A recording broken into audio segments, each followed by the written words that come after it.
other shows we have for you to enjoy at myclassicradio.net. The Avengers was most certainly not a household name in South Africa prior to the radio series.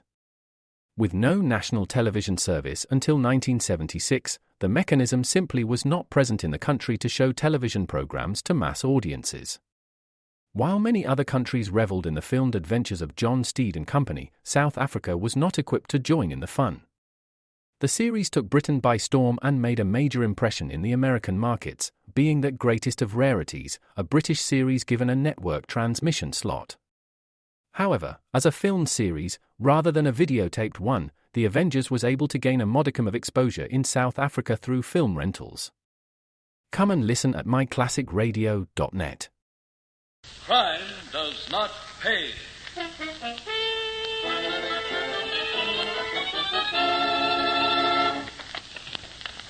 Drop it, Martha. Drop it. I'll kill you. I'll kill you first. Not if I can help it, my lady. Michael, you're twisting my wrist.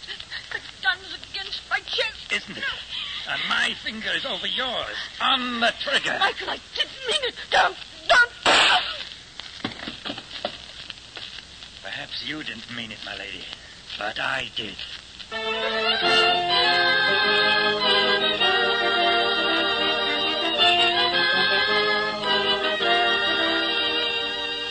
In the interest of good citizenship and law enforcement, we present Crime Does Not Pay, based on the famous Metro-Goldwyn-Mayer series of short subjects. In just a moment, you will hear Voice of Death, starring John Loder.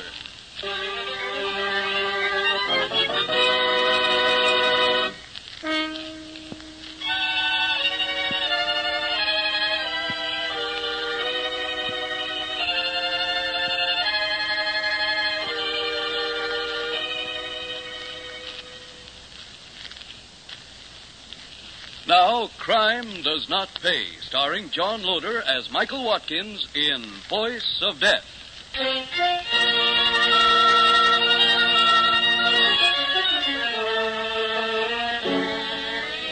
Before anything else, Michael Watkins had charm. He was debonair. He was fatal to women, mostly between the ages of 40 and 50. Therefore, Michael Watkins had two sources of income, the women he cared to draw upon, and his great skill as a ventriloquist in the English music halls. Both paid him well, very well indeed. The occasion upon which this story of Michael begins is one evening in a London theater, as he concludes his bows to the applauding audience, and with his famous dummy, Mickey, turns toward his dressing room.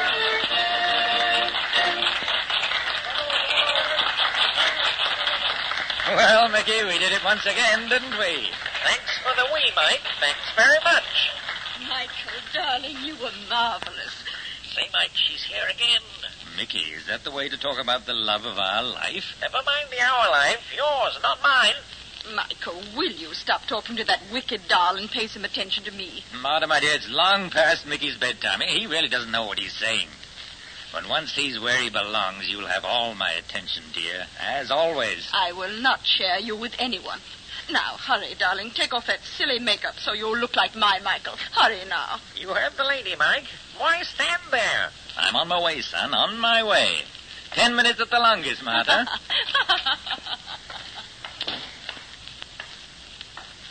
Hello, Mike.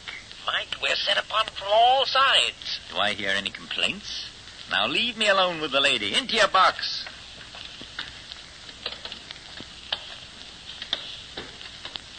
There. Now, Dorothy. Sweetheart, where did you pop from? To be exact, from behind that screen. To be informative, from an airplane ticket office. Oh, Paris for the weekend, darling? Will you excuse me if I take my makeup off? Of course. Not Paris for the weekend, Mike. America forever. But you can't, sweetheart. After all we've been to each other, save it, Mike. Save it for the Martha Wingate. What do you know about Martha Wingate? I'm not my father's daughter for nothing, Mike. Dad is one of the wealthiest men in America because he always checked every investment thoroughly. I've been thinking about investing my life with you, Mike. So I checked. So that's why you're going home. No, for two reasons, darling, neither of which do I expect you to understand. First, my father's old and ill and wants his only daughter with him. Second, I have some pride, Mike.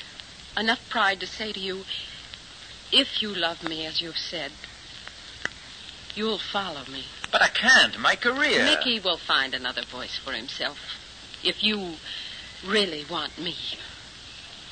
Goodbye, Mike. Goodbye. Well. But Marta's waiting, isn't she, Michael? Isn't she, old boy?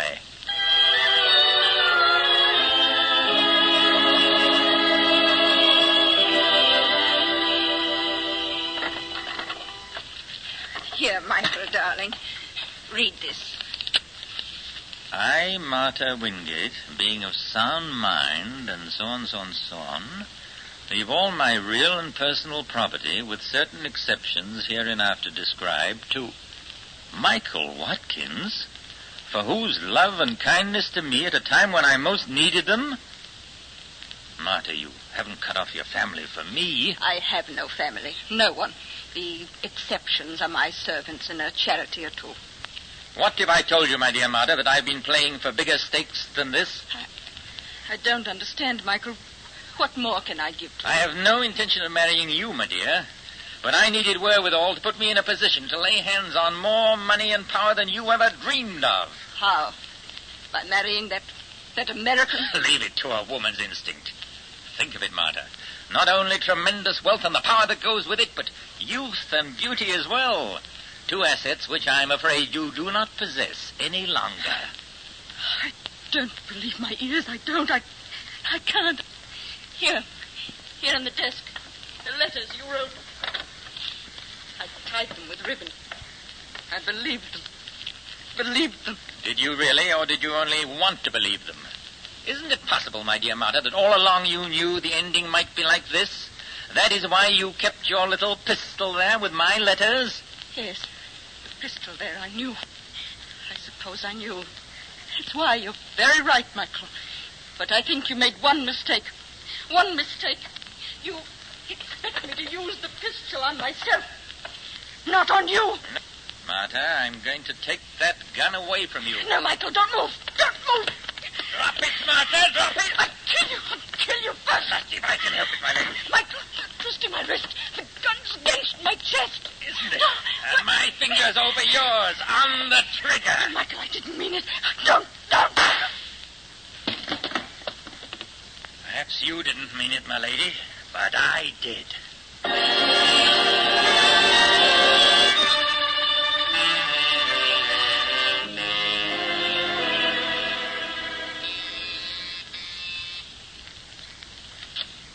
Yes?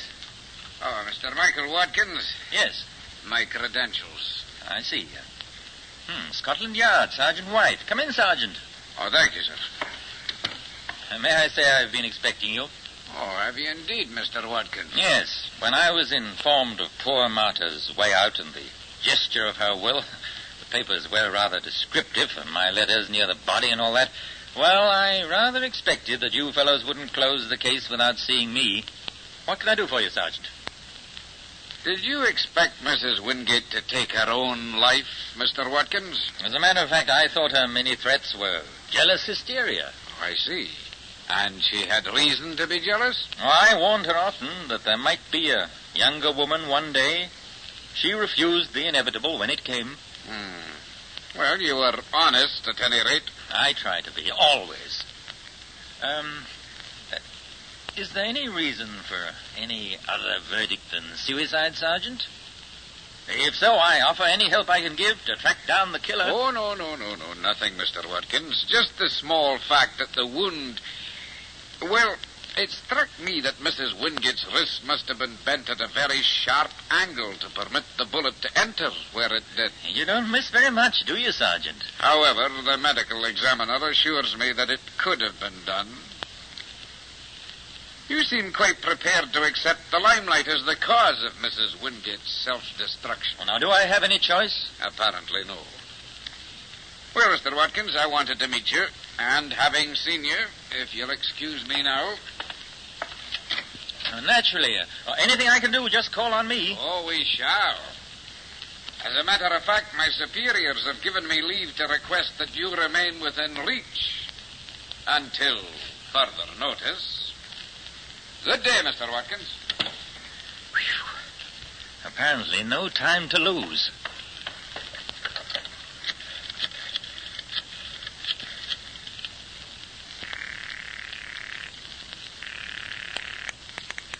Yes? That you, Pence? Who's asking? Mike Watkins, remember? Well, the lad I taught a few tricks to not so long ago. I need your help, Pence. I'll pay well. You birds always do. What is it? A check you want signed with someone else's No, name? that I could do myself after all you've taught me, Pence. I want a complete set of identity papers from the photostat of birth certificate on up. I want them in the name of Martin Williams. Get that, Martin Williams, and I want them fast. I'm getting out of the country, Pence, as quickly as I can.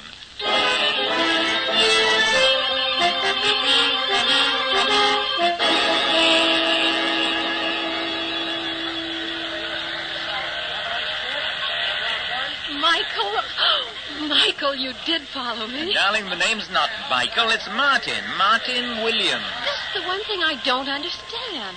Oh, the porter will have your bags at the street level, dear. Come on, we go this way. Why did you change your name? I didn't. Williams is my right name. Watkins was a stage name. Ditto, Martin and Michael. And passports must be in legal names, you know, like birth certificates. Oh, then that explains it. I couldn't understand. One night a call comes from a transatlantic liner, a Mr. Williams, person to person, to me. Mr. Williams wishes to speak to Miss Dorothy Spencer. And then to hear your voice, to know you're on the way. Oh, Michael, you're a devil. Will your father appreciate a devil, Dorothy? My father appreciates success, and you're a successful devil. Is Mickey with you? I've abandoned Mickey. Oh, no, he was cute. That's done with, sweet. I came into a little money, and while I can't take it out of England, we might go back there and live on it, darling, if necessary. Oh, that's for years from now. Come along and meet Father. Is he expecting a ventriloquist? He's expecting the man I love. Well, darn nice of him to come to the pier this way. Oh, Dad insists on doing all sorts of things he never did before. Michael, Dad's far from well, and he knows it. I'm so glad I came home in time. I see. And so am I. Glad I came to America in time.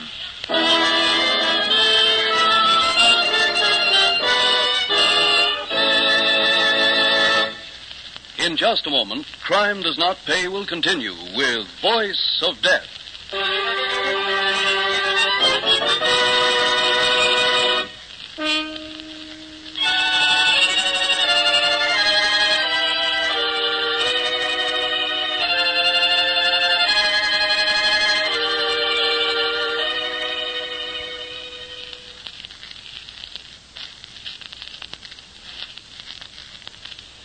Now we continue with Crime Does Not Pay, starring John Loder as Michael Watkins in Voice of Death.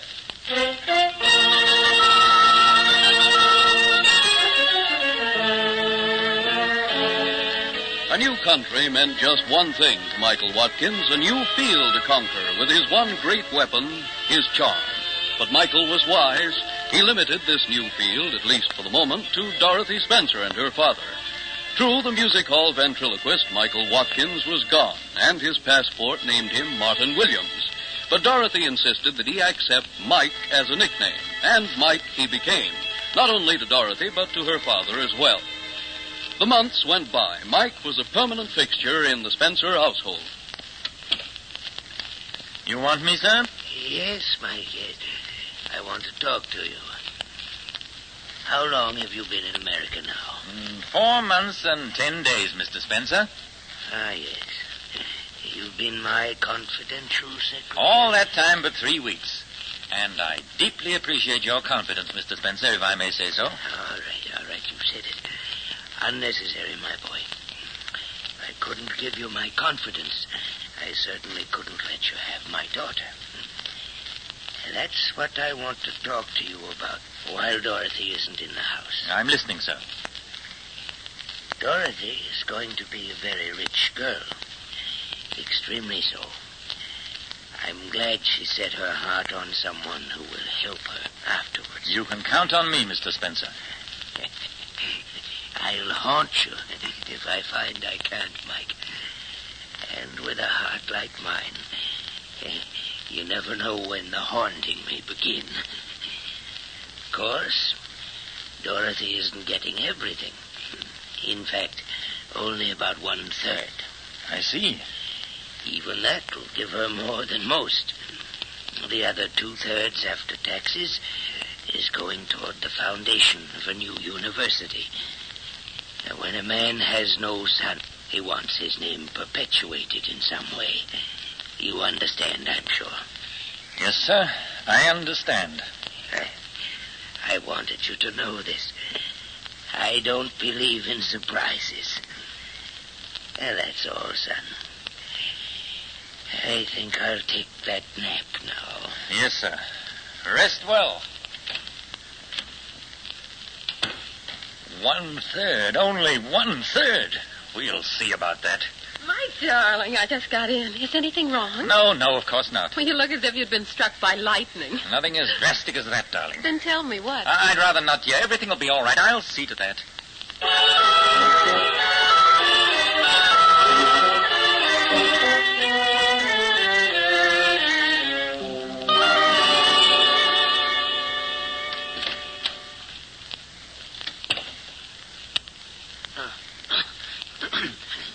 Who's there? Who turned on the lights? I did, sir. Oh. What do you want, Mike? Is Dorothy... Dorothy is perfectly all right as far as I know. Oh. Well, then, what on earth are you waking me for at 2 o'clock in the morning? I want you to change your will. What? I'll do no such thing. I think you'd better. Are you crazy? No, just young and strong with a good heart. Is this a threat, sir? Leave my pillow alone, you hear? Let me up. If you think this will change my will... I've taken care of that. Taken care of it to a point already. Mike, you're smothering me. Don't fight, Mr. Spencer. Just slip away. Your heart won't take much. Make it easy for yourself. There. Even easier than I thought. Now, prop the body on the pillows. Good. The bells. Here. So, cook. And yes, butler. Excellent. Papers ready, fountain pen. All set. Come in. Oh, Mr. Williams, is something wrong? Mr. Spencer, is it... You rang, Mr. Spencer? Oh, Cook and Mr. Williams, too? Is he... Has he... Shut the door, please. Not yet, but he's quite low. He called me a few minutes ago. Oh, have you sent for the doctor, Mr. Williams? I will, as soon as we've accomplished what Mr. Spencer wants done. So quickly, please. Oh, anything, sir. Of course, Mr. Williams. Mr. Spencer's made his will. What's that, sir? To be legal, they must know I'm in my right mind, that I want them myself to witness the instrument. Yes, sir. Now, please, save your strength. Did you hear that, Mrs. Mallory?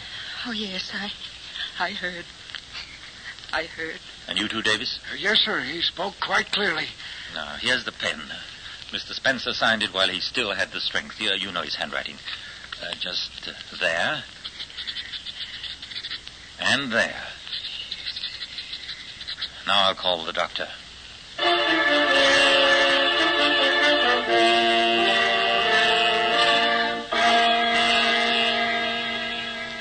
Did you open the wall safe, Mike? Of course, my dear. You had access to that safe, Mr. Williams. I thought only Miss Spencer and her father. Well, Mike was Dad's confidential secretary these past months, Mr. Mason. He knows the combination, too. I see. Well, a man doesn't keep his lawyer up to date on everything, I suppose. Open it, will you, please? Why, certainly.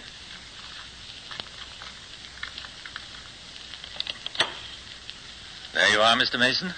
Thank you. Ah, yes, these leases are familiar. And this is the first share of stock he ever bought. He told me once he'd never sell it. Yes, papers. Okay. Oh, this is the will I drew for him. There seems to be one more envelope here, same size as that one. Yeah, no harm in opening it.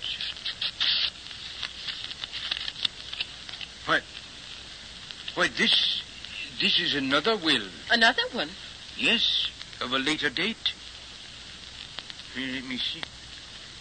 A complete change of heart. His entire estate to you, Miss Spencer. In trust with Mr. Williams here. I'm honored. I'm truly honored. A change of heart? You didn't know the contents of the will I drew? No, of course not. Oh, well, briefly, 1/3 to you directly, 2/3 for the founding of a university to bear the Spencer name. Now, you realize, both of you, that when two instruments appear like this, the signatures must be authenticated. Is that the usual procedure in this country? Oh, yes, purely a matter of form. I'm certain everything will be in proper order.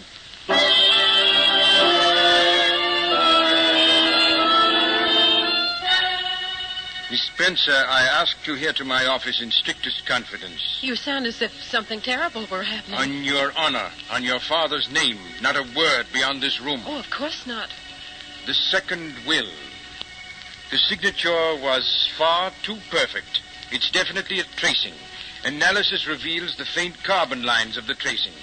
It's a forgery? I'm afraid so, and I'm afraid I must ask you to sign this paper. It's permission to exhume your father's body. The police have requested it.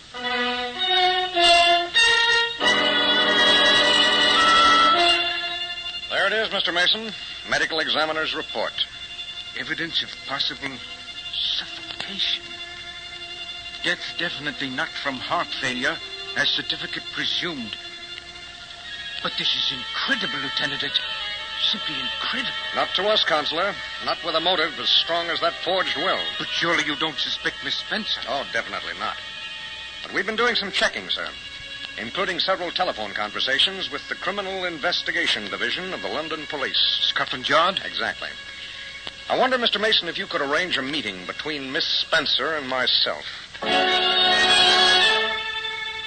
Lieutenant Allison, I can't. I just can't. If what you believe is true, I'll never be able to live with myself. Not ever. Well, he was an old man, Miss Spencer. His time was very short in any case.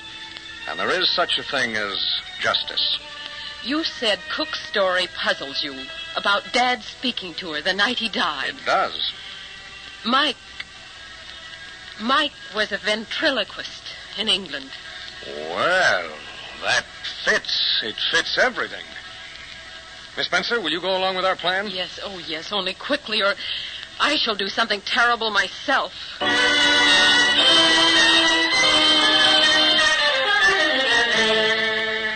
Mike, a moment, will you please? Why, of course.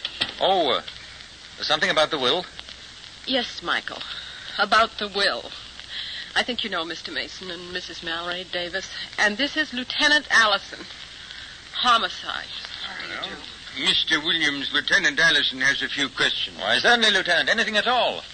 Thank you. Mr. Williams, I think you should know that the will, which gave you control of Mr. Spencer's fortune, was a forgery. Impossible. But true. Definitely proven true. The signature was a tracing. Mr. Spencer never signed that will. Mrs. Mallory and Davis here never saw him sign it. That's true. You said yourself that night he signed it before we came to the room. You're imagining things, Mrs. Mallory. Davis says the same thing. Tell him, Davis. Well, I told it to you already, Lieutenant. I had no idea Mrs. Mallory had said the same thing before. But he spoke to you, told you himself. Let me read you this, Williams. It's addressed Lieutenant James Allison. Michael Watkins, well-known ventriloquist, disappeared from London. Check of American consulate, revealed photostat, birth certificate, one Martin Williams. Check of information on certificate, revealed same forgery. If Williams ventriloquist, this office interested. Doubt concerning suicide, Martha Wingate. Send fingerprints. Signed White, CID London. Your fingerprints are on the way. We found them on both wills. And Miss Spencer here says she knew you in London as Watkins. Well, Watkins? There is such a thing as justice. Mason, Davis, look out! You won't take me, any of you! All right. Lieutenant, is he dead? No, miss. I'm a better shot than that. He'll stand trial. As we both said, there's such a thing as justice.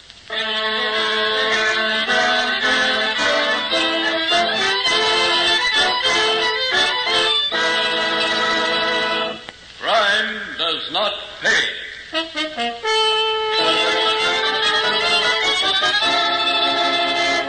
John Loder, who was starred as Michael Watkins in Voice of Death, will be back with you in just a moment.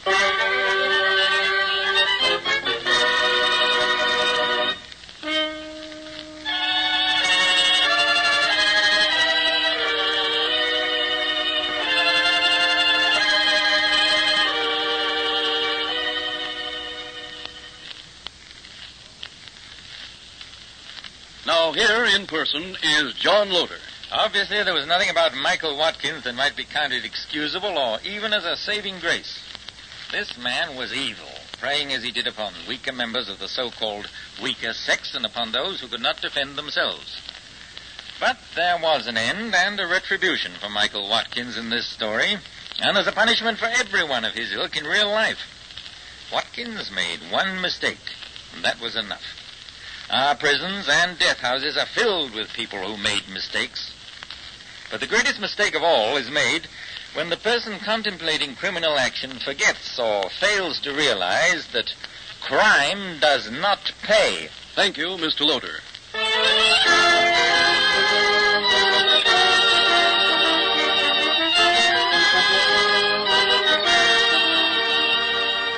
Crime Does Not Pay is written by Ira Marion and directed by Marks B. Loeb, with music composed and conducted by John Gart. Technical consultant is Burton B. Turkis. The events, characters, and names used in the story you have just heard are fictitious. Any similarity is purely coincidental.